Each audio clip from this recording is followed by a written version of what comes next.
All right, welcome back. For this video, I just want to do a brief overview of the GridDB Cloud.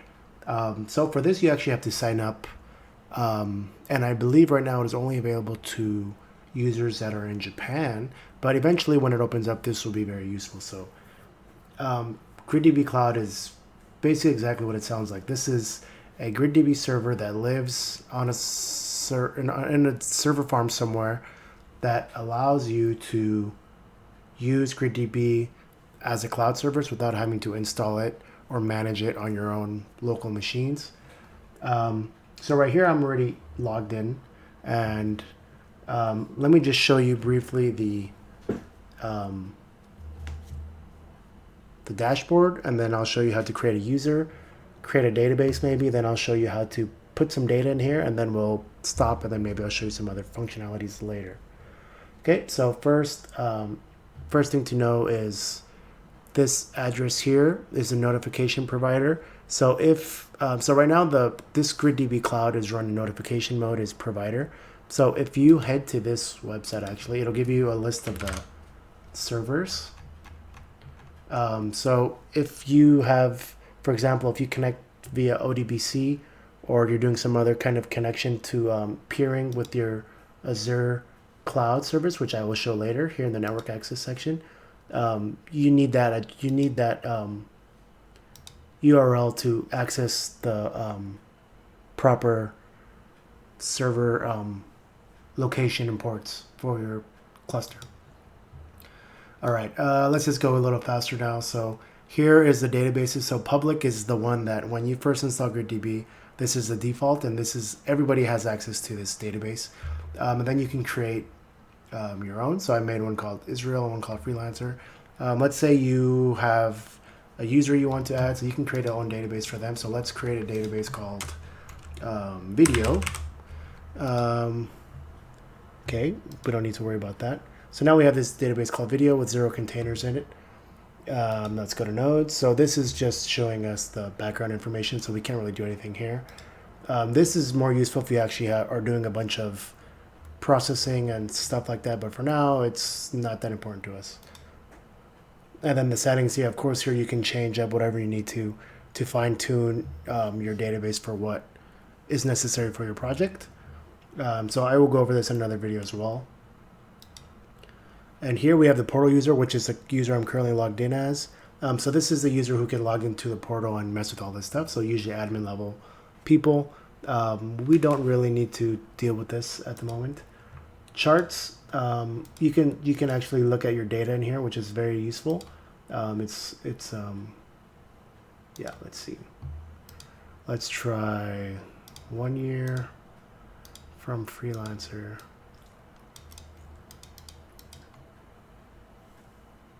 Voltage.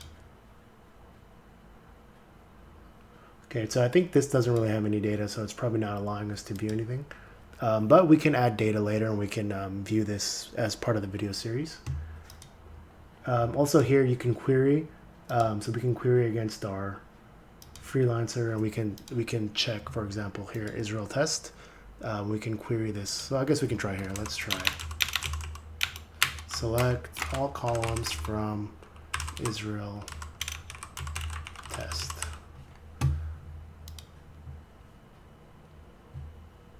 Okay, so I guess this container, I made it, but I didn't add any data to it. So that's why there's no chart, and that's why there's no data being returned. So as mentioned, we can deal with this later. So I suppose we could also try this. It might be huge. Let's just try it. Wind turbine data. Execute. Okay, and now you can see all the data here. Yeah, pretty cool.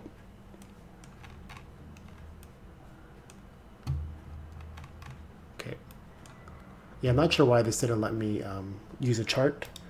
Not really sure. Let's see.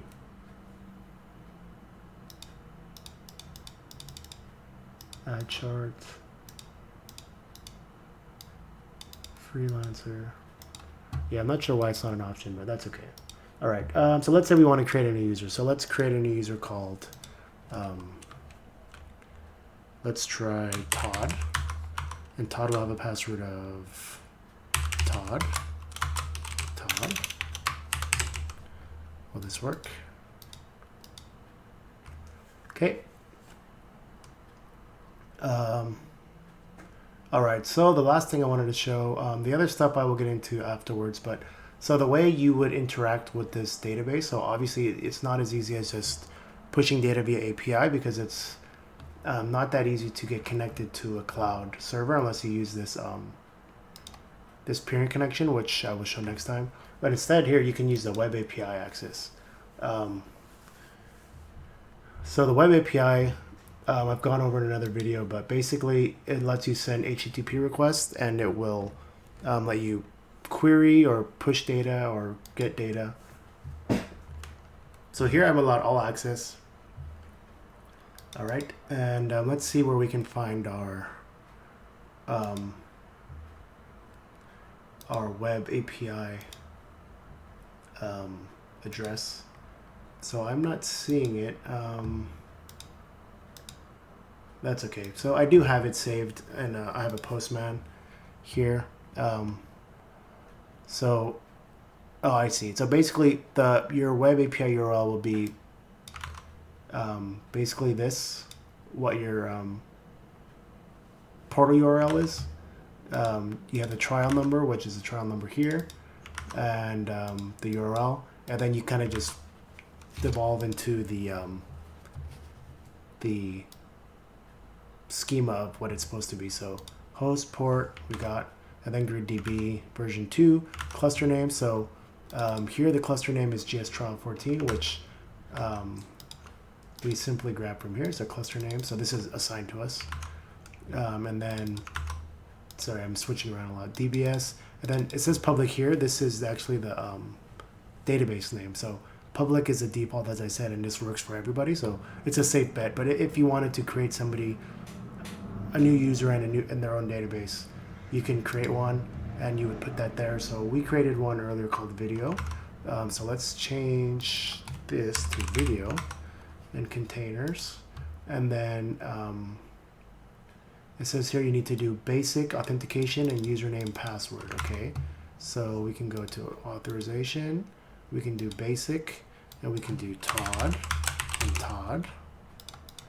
And actually, sorry, before we do that, I forgot to assign Todd a database. So let's go to Todd, select database, video, and we can do all. We can add permission. So now Todd has permission to read and write to this database called video. So if we got here is GridDB v2 GS trial 14 DBs videos containers. Okay. Let's go to body. And I guess here I've already been messing around with this. So let's see. Let's check out what I had saved here.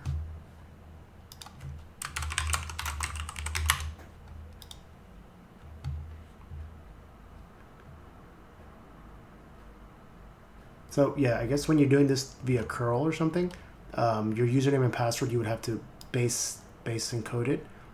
So here that's being base encoded, but since I'm using Postman, just because it's easier visually, we don't have to do that. So let's just see if we can copy and paste this data as our body and see if this works. So kind of want to save this in case it's needed. It's okay. All right, so I guess let's try container name video test, and it has to be a post, which we got in there, right? Request post, okay. All right, let's try to send this.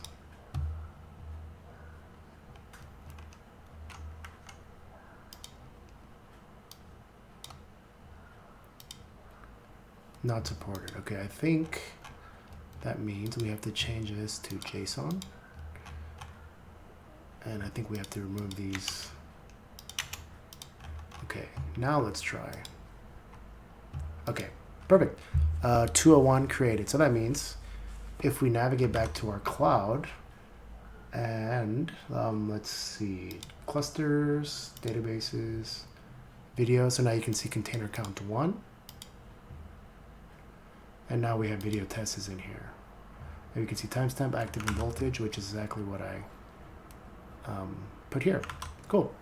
All right, let's just end it here. And then for the next video, I will show more stuff like adding data to this container, maybe making charts, and then we can move on to maybe network access and import export as well. Or actually, well, let's try to export. Actually, I think export is easy now. Let's just try that actually. So we go to video, containers, video test, and let's see, video filter, or sorry, row data filter. Aligning the filter must be, okay.